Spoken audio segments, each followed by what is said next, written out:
కన్యాకుమారి గురించి చెప్పాలి అంటే when I was shooting last year అండి ఐ సా గీత్ది టీజర్ చూశాను. నాకు ఎంత నచ్చిందంటే ఇమ్మీడియట్లీ నేను నా సోషల్లో పోస్ట్ చేసి ఐ విష్ దెమ్, బికాజ్ ఎన్నో రోజుల తర్వాత చాలా అందంగా ఒక అమ్మాయి చాలా ముద్దుగా ఉండి చాలా అమేజింగ్ పర్ఫార్మెన్స్ చేసింది అని అనిపించింది. And then I was travelling with the film.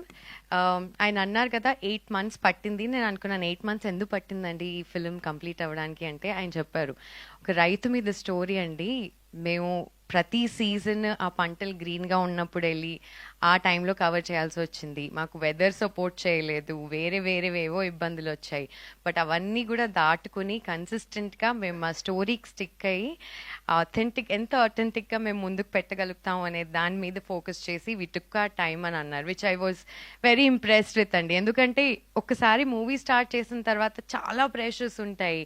ఆయన అన్నట్టు గోల్డ్ లోన్లు, ఈ లోన్లు, ఆ లోన్లు, ఆ టెన్షన్లు కూడా ఉంటాయి. But I tell you something అండి, మీ ఫిల్మ్లో పంట ఎంత బాగా పండిందో మీ లైఫ్లో గోల్డ్ అండ్ మనీ అనుకోండి, సక్సెస్ అనుకోండి, అంతకంటే ఎక్కువ పండాలని కోరుకుంటున్నాను. Because you truly deserve it.